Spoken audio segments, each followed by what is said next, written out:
I want to say thank you to the men who came into this room today. Because I know that it says, thank you, because it says women only. I'm like, no, men are allowed to come in here too, to support the women. And for us women, we are here to learn how to work with men as well, right? So we're not saying, men, you're out. So thank you so much for coming in here. And today I'm really excited because, again, as a woman, of course, we have a lot of difficulties in starting our own business because we have family obligations, we have certain culture and also certain perception of what women are supposed to do, right? So today I'm really excited. We have a special guest here. So I'm going to introduce her in a little bit, but I would like to introduce myself first. How many people have heard me speak before? Probably not. Oh yeah, Elsa, that's right. So let me give you a little background who I am first, because I'm not a celebrity, obviously, since you guys don't know me. But I am actually a CEO and founder of our company. It's called Haylen Group. We are a residential and commercial real estate brokerage in the South Bay area. But that's just professionally. But I think it's more important to tell you guys about my personal background, how I came to where I am today, and then what I've gone through, right? So I'm sure my story is not unique. And a lot of people, everybody has a story, but we can still kind of relate to each other because that psychological obstacles we have is through our stories. So this is mine. So I actually grew up in Hong Kong. I came to this country about 18 years old. When I was 6 in Hong Kong, my parents bought our first home. And I still remember it was December 16, 1984. So now you know my age. And I was really proud as a 6-year-old. But 7 years later, we lost that home. Unfortunately, our parents' business went down, and also the worst part is that their friend actually stole their money, a lot of their money. And so what happened is that our family got split apart into different countries. My parents started working in another country. So as a 13, I had to pretty much raise myself. At 16, 17, I decided that I'm going to go to Indonesia, where my parents started their restaurant, and help them out. Well, I was only 11th grade, but I went to Indonesia. I quit school. I'm not going to school anymore. I was working, helping out with their restaurant business. They worked really, really hard, but then the fried rice, a plate of fried rice is only 30 cents. So you can imagine how many plates of fried rice we had to sell in order to survive. So with that experience, I told my parents that, a lot of my friends are going to US or England or Australia to school. I would like to go too, because I heard about this term, American dream, that everybody was talking about. So my parents kind of looked at me and was like, wow, in case you didn't realize, we cannot afford to send you to the US. But I said, don't worry about it. I can figure this out. Just give me two months and I'll see what I can do. And so 2 months later, I went back to Hong Kong. I got my student visa, and I called my dad right away on the phone, and he was just like shocked, right? He's like, what? How did you even pull that off? And I was like, I don't know, but I am going to US, I guess. And he said, what are you going to do without money? And I've never been there. Your mom and I have never been there. I said, don't worry, same thing. I want to take control of our lives. I know that if I come to America, I will have the freedom to do a lot of things, and then I can achieve my American dream. Just give me 10 years. In 10 years, I'll be able to set our family free. And my father on the phone just said, go ahead. If you decided you want to go, even though I have no experience, I have no advice for you, but if nothing works out and you cannot make it, just come back. I'll still be very proud of you. So with that, I just left. I came to the US on my own with no money, but I somehow graduated from UCLA, and I'm working up to 3 jobs at a time. So when I graduated from UCLA, I had an econ degree, but I was working for a pension consulting firm. So I was like, well, this is it. Now I'm gonna try to achieve my financial freedom, because pensions, right? You work really hard for 40 years, 50 years, and then you're gonna get your pension at the end. In 2001, 2002, there's an internet bust. And I watched all my clients' portfolio drop 60 to 50 to 75% in value. And then can you imagine my thought was that I thought I'm here to set my financial future free, and then now I'm going to watch people actually go down with no pension when they retire. So with that, I started studying about real estate investing, and that's when I found out that real estate has so much more control of your future. Not only when you buy your real estate, you can do a lot of analysis, right? Before you make an offer, you already know what kind of return on investment you're going to get. Unlike stock market, you kind of buy it and then hopefully and pray the people and that company is doing what they're supposed to do and let the stock go up. But in real estate, I actually can do a lot of analysis. And then so that's how I jumped into real estate. And today, I am a real estate investor. I have invested in trustee notes, I have apartments, I have done rehab, and then now I have my own real estate brokerage firm. And I have also 3 young children while I started my company. And then of course a full-time husband. I guess there's no part-time husband. They're the best. My kids the other day asked me like, who's your favorite husband? I'm like, what? I was like, I thought I only have one husband.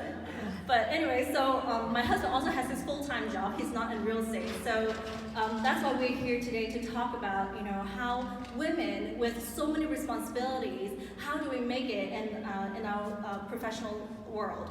And I want to make an announcement today also is that my father is actually here with me. Oh, nice. Yes, so.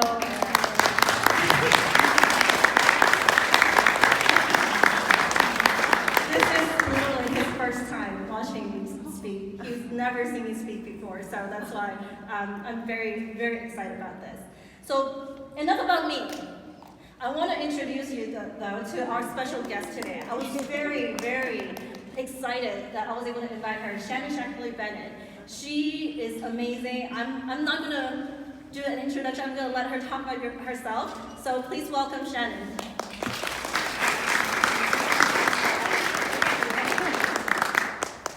All right, welcome everybody. Thank you for that really amazing story. And so we have 2 things in common. I think we already know this, but like Helen, I'm also an immigrant to the U.S. And of course I share a passion with real estate and investing. So we all have our story, and I actually came here 5 years ago, not to live out the American dream, but I had just retired from my previous career of 25 years. And that lined up with my husband deciding to take a job here in the Silicon Valley in the tech industry. So we did that long distance love thing, which grew old real quick, and so I moved for love.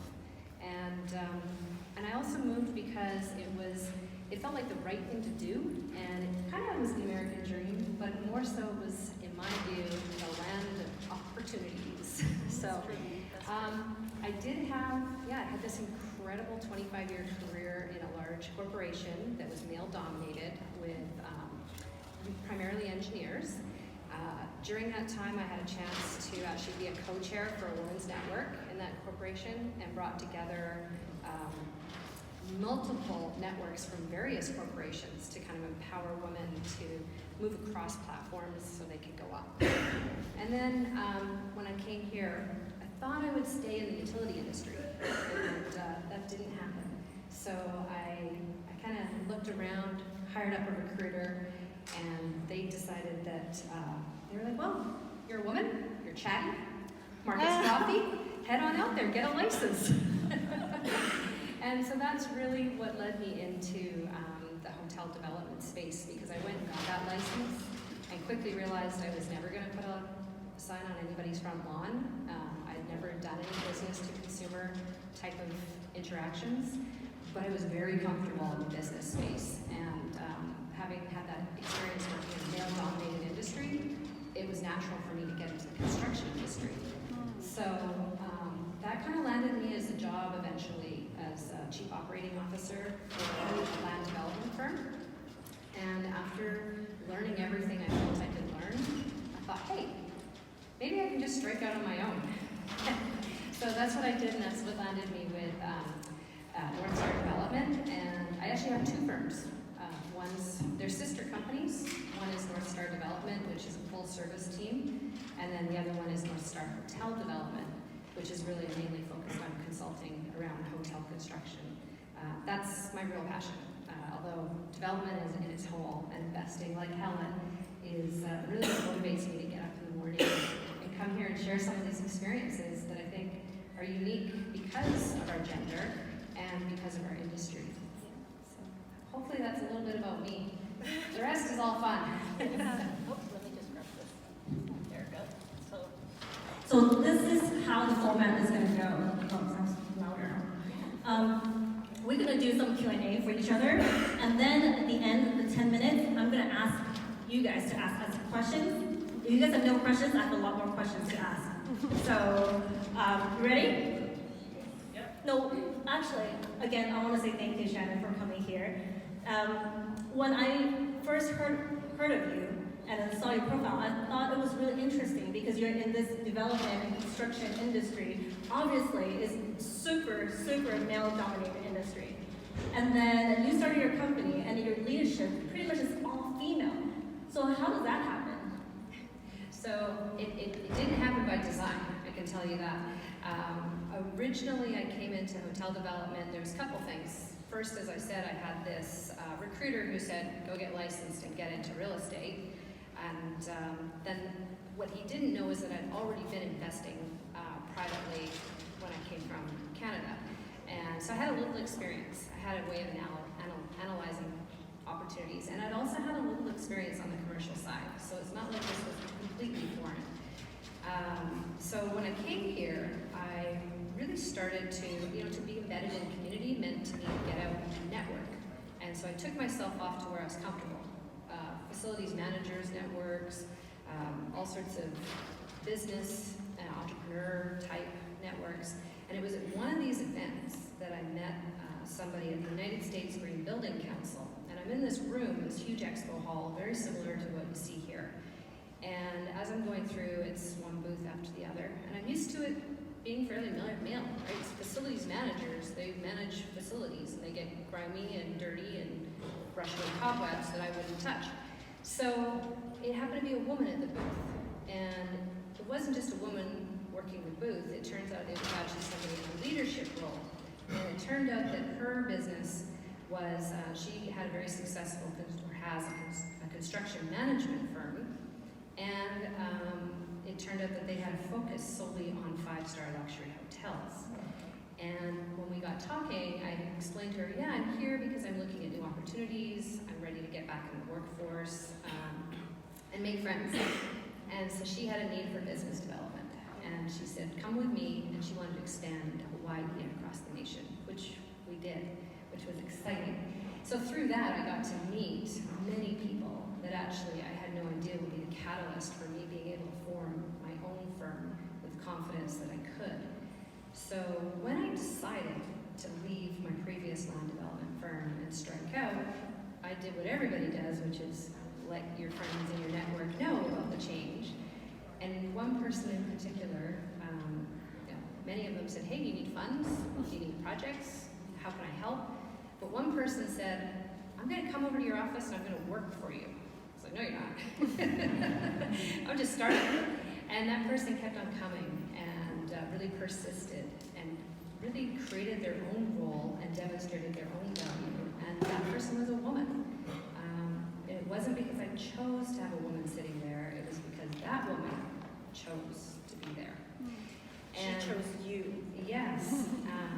And I came to really value that contribution and that role. So from there, as you have the sounding board, you start to recognize that I do have capability gaps that I couldn't fill with contractors. And you have somebody with you on the journey, so you start to look for who could be the best person for the role, because we both really value high performance. So that led to us looking for the people that we needed, and we really didn't look at anything. It wasn't gender bias, it really just was who's best. And those people came to us really because we were also doing a values-based kind of assessment with people we met. Great, you can do the job, but do we like you? Will we work well? So with that fundamental platform, it came to be that, yes, the leadership team with North Star is female, but it certainly wasn't by design, but perhaps by divine intervention, or track. And I met Shannon's right-hand person, Elsa, here, and she was, when I talked to her, she was amazing. I was just like, wow, she sounds really smart. She is. Yeah, and then as soon as she introduced me to Shannon, I was like, oh my God, your boss is really smart too. So that's why I invited her over. Well, and I think it's kind of similar. So, for you, you're the incoming president of NorCal CCIM chapter. And if I recall correctly, that's a really male-dominated kind of path. I think that there's the status of over 70% are male, they're over the age of 60, they are focused on commercial real estate. I mean, how did you feel when you first joined that organization? Well, so to be honest with you, when I first joined the meetings, everyone was just one color, one age group, one, so I was like, and I went in there, I just kind of sat in the back, nobody really talked to me, but I always talk about like diversity. So for me, coming to this country, I'm already a foreigner, right? I didn't really know how to speak, I could speak English, but obviously with a very strong accent. So I had to really talk to people who are not from Hong Kong or from China, so I really learned how to speak their language. Same thing for CCIM. When I went in there, even though I was a residential broker, I do commercial, but I just didn't fit that profile. I need to learn their language. I need to speak like them. But eventually, I armed myself with education and knowledge. So when I started showing them what I know, they don't see that anymore. And just a couple of years in there, I volunteered, I worked really hard there, and in just 2 years, they nominated me into the leadership board. So they even said it themselves, it's like, you are a true hard worker and you know what you're doing. So, but I did get some feedback. They said, so you need to stop using that profile picture of yours. It looks way too glamorous for commercial real estate. And I said, I don't really care. This is just how I look. So I'm like, do you want me to have dyed gray hair or put on glasses? Yeah, I'll just that's just not gonna work. I am who I am, and I'm gonna prove to you that I know what I'm doing. So when you went in, did you go with as they brought forward this opportunity, did you have in mind a goal to create diversity, or how has that come about? I really didn't have that in mind. I always think that diversity it comes from within. How should I say it? I can choose to join groups that are only with people who look like me, right? I kind of don't do that. I go to their events, but I feel like it's really important for me to show people that I am willing to be accepted by the group. I don't want to go in there saying like, I just want to make this more colorful here. And I don't see myself as a woman of color, I just see myself as I'm a commercial real estate professional, that's it. So I think diversity stems from yourself within. If you're willing to let other people accept you, they will accept you. Yeah, we had a kind of a funny moment just a few weeks back where we were sitting there at the leadership table. We had somebody approach us who's very serious about being more heavily involved in our business, and it's a fellow. And as we were debating the merits and the benefits and the drawbacks, we said, hey, you know what, maybe we need some diversity. I was like, yeah, that occurred to me. So, I saw that they gave me some signs like 15 minutes is up, but I want to jump into this question. Now, you have 4 kids, I have 3 kids. It's not easy, obviously, to be juggling family and work. They always talk about work-life balance. I have my own philosophy about work-life balance, and especially not just about kids, it's about our husbands or our spouses. How do you handle it? How does your husband respond to your crazy schedule? What about your kids? Can you tell us a little bit about that? Sure, I handle it with a lot of dirty dishes in the sink. It's really tough because when I'm at work, I am thriving and I really want to do my best, and that's where I'm really happy. And when I'm at home, then I very much enjoy that environment and all that attention and affection, and I really want to thrive there. So I keep switching between the two, and I realize this isn't balance. This is truly integration, and I think that that's one thing that both my husband and I understand is his business is also very, very busy and demanding. And he is kind of like that part-time husband because he's not around a lot. And we always joke because when we got married, our deal was one of us had to be on a plane every month, otherwise otherwise this was not going to work for us. Oh. And it's that absence makes the heart grow fonder, but it also creates a lot of resilience in your household. And like you and your family needed to figure out what you were going to do to not thrive but survive, we have the luxury. We're not surviving. We are thriving in our home.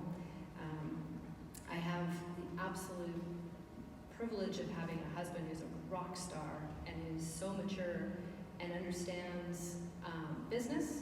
And so not only is he a sounding board, but he's also that kind of person who can understand and stay calm when chaos is present.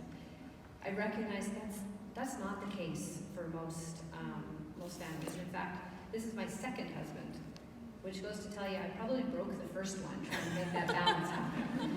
So I believe a lot in integration. I believe a lot in bringing my children on the journey.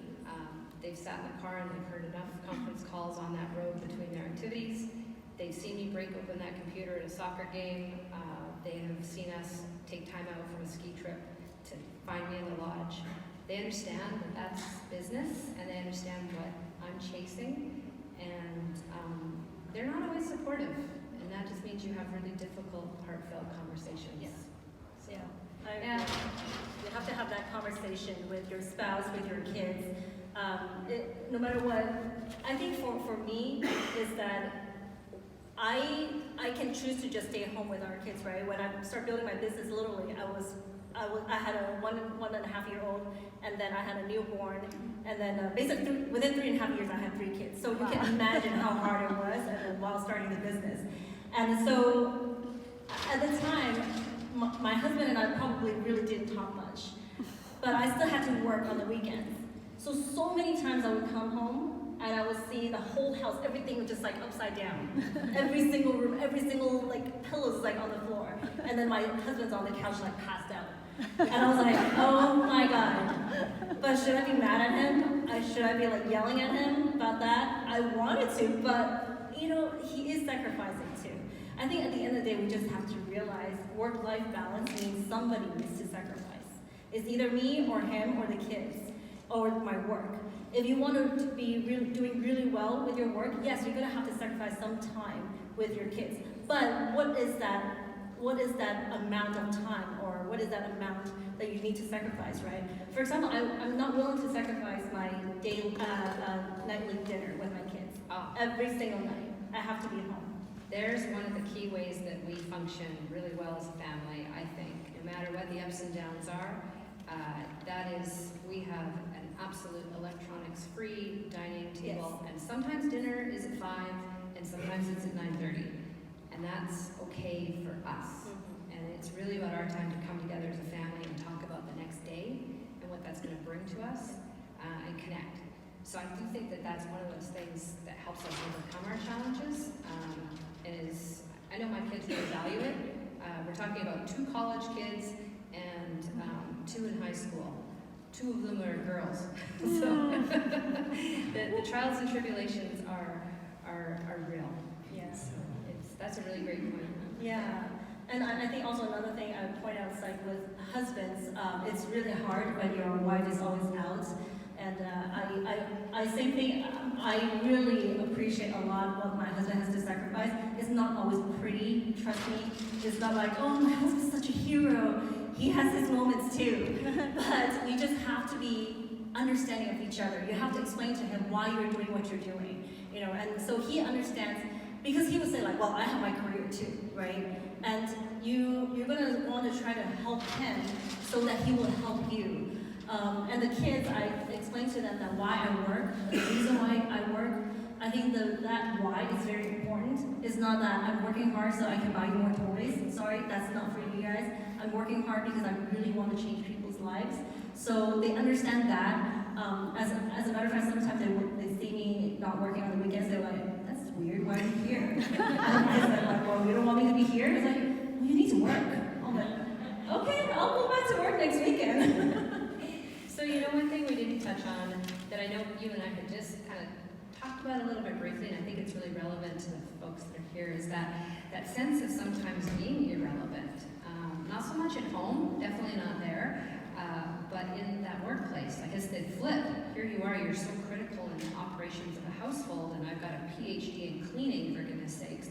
But it's, what do I do when I get, or what do you do, Helen, when we get to that workplace? And maybe tell us about that time when you felt irrelevant, and how did you move the work ahead? I don't know how many times I feel that way, to be honest with you. But I think it's something that is just inevitable. But again, it goes back to you psychologically. Can you just look past it and then just focus on what you need to do? Focus on the purpose of it. Focus on that. I had, like, when I took some listings, commercial listings, I literally had people say, like, how did you get that listing? Like, looking at me really, like how? And I'm just thinking, well, because I know what I'm doing, right? But if I really dwell into that, I think I'm not gonna get anywhere. Again, I just don't look at how people look at me. Of course I do, but truthfully I do, but just for a few seconds and I'm done. I'm like, I'm not gonna waste too much time on that. Yeah, I can remember this one time going through San Jose. I was on a real estate tour. There was a bunch of us on a bus. It was mainly men, actually it was all men. And we were going by each project. And as we went by, every fellow would pipe up and say, oh, hey, this is a great project and this is what it's going to be. And they were quite loud and vociferous. And I was like, hey, this is really interesting and cool. I know what's coming up in San Jose. And everybody that was on the tour was there pretty much because we had a project on that tour. So as we drove by mine, the fellow who was giving the commentary says, yeah, we don't know anything about this project. I don't even know if this is a decent project. Yeah, we're just going to pass by this project. So, Like, oh, no. yeah. So I sat on the bus, and I'm fairly assertive, but I have to admit at that moment I thought, well, these guys all know each other, and this project's irrelevant. And I said, well, you're just going to pass by 1 million square feet of potential build-out, that's 3 of the largest condos and the second highest tower that's going to be built in San Jose, and we're not going to talk about it? And the guy said, you know something about this? Yeah, I didn't just bring the marketing material. So it was a kind of funny juxtaposition because on one hand I did feel that pressure. You know, I think the reality of being a woman in business, they didn't disregard me because I was a woman, but we also don't get the same chance to have the tenure and the longevity of those easy relationships because we step out to take care of family, because it's our elders, or it's our children, or it's our spouses, or it's ourselves. So we tend to do that in a way that I don't see men do, and that creates it made it so that there's a lot of camaraderie in that men's group. They didn't exclude me deliberately, they just didn't know. So I kind of had two roles and two things that I saw when that happened to me, where it's like, hey, I'm irrelevant, but actually now I'm not. So I had that up to them. Yeah. So I want to open this up to anybody who has questions here. Anybody?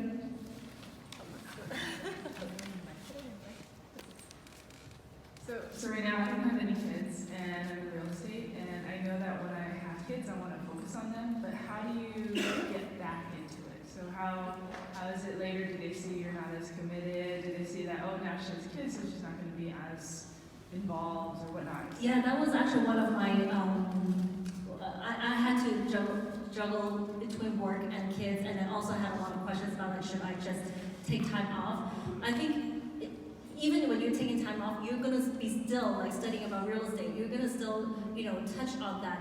Don't stop talking about real estate. I think it is gonna be hard if you go completely silent and then all of a sudden jump back in. But I think even with kids, if this is what you want to do, you should still continue to talk about real estate as a hobby, whatever it is. So let people know that you never left real estate, and that's what your passion is. I was going to add to that. I was going to say 2 things I did is I asked for help. Hey, I'm starting a business and I need some help. And the second thing is I never have anything where it's like I have to step out for my kids. I always have an appointment. Yeah. Hi, Helen. So your residential brokerage or commercial brokerage, how do you structure that, manage it, control it? How many people do you have? Do you have a manager that handles everything for you? And still do investments? So I don't have a manager yet, although I'm work in progress right now. We have 5 agents, but literally we probably have 2 of us only handle up to $50 to $60 million in time, so without any manager.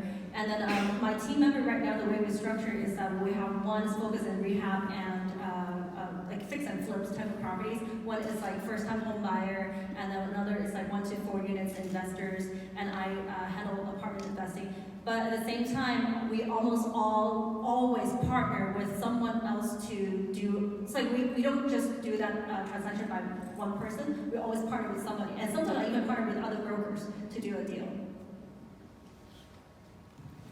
Which one first? Oh, Sorry. Oh, thank you, thank you. Takes a Hi, village. I'm Fiona from San Francisco. My question for you is, what lessons did you learn from your mistakes in your 20s? And what would you say to a 20-year-old? I'm trying to erase the 20. And what advice would you give a 20-something-year-old looking to get into the game today? Ooh, 20 is a long time ago. I got a 21-year-old, a 19 and a bit-year-old going on 40. My 20-year-old self was happy to be a pleaser and overwork. And what I couldn't get professionally, I seeked privately. So that meant that if you look at my volunteer credentials from my 20s, what is a 20-year-old doing as a board of an organization with 23 different organizations under it? What's a 23-year-old doing, running entire groups of people that have budgets that surpass her income 10 times over? But this same person at 20 was a general file clerk. I filed paper for a living at an entry-level job. So why was that? I was in a unionized job in a large corporation, and I really couldn't move up. So I just went outside to that. And what I realized is as I came into my late 20s is that needed to shift. I needed to get paid and be recognized professionally for my abilities and not leave that privately. So as I came into having kids, I was doing more and more volunteer work. Oh, you can run the whole Little League, you can run the soccer club, you can do the whole dance performance, right? You're a stage manager, not a problem. I had no idea how to do any of that. The volunteer work was essential for me getting the skills that brought me to where I am today, but don't stay in those roles too long as women. Flip the board and let the men take the volunteer roles, and you go take some professional paid roles, and really lean on those experiences. Nobody needs to know that you didn't get paid for them.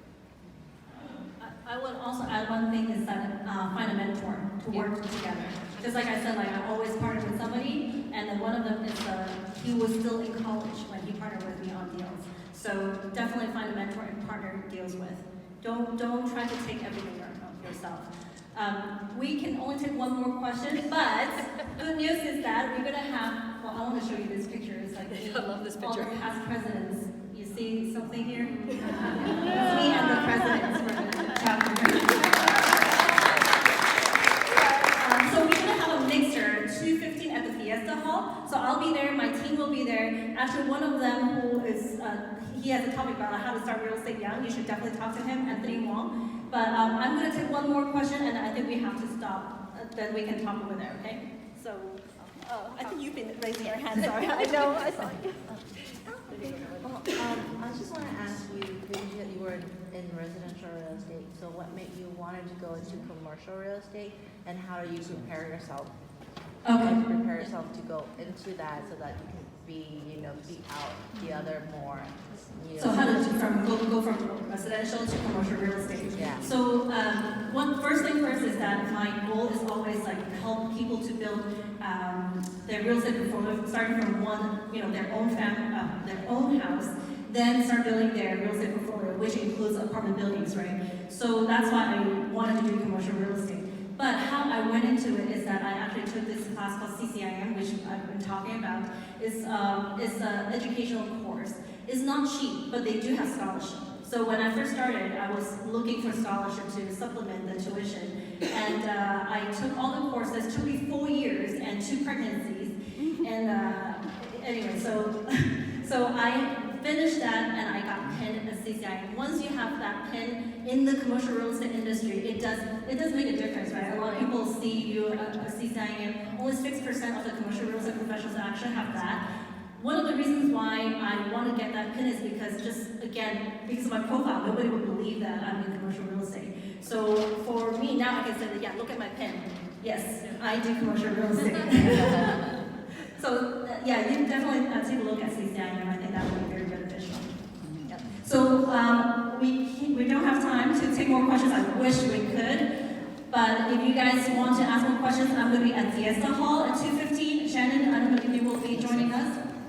Yeah, I hope to just briefly, as you know, it's crazy. It's Friday night football at the high school, and a mom of a teen does what she does, and you're there. You're volunteering. So thank you very much, Helen. I really appreciated the privilege of coming and spending this time with you. It's been great. Thank you.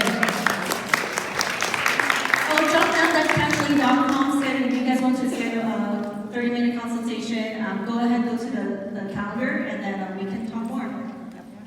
Thank you again.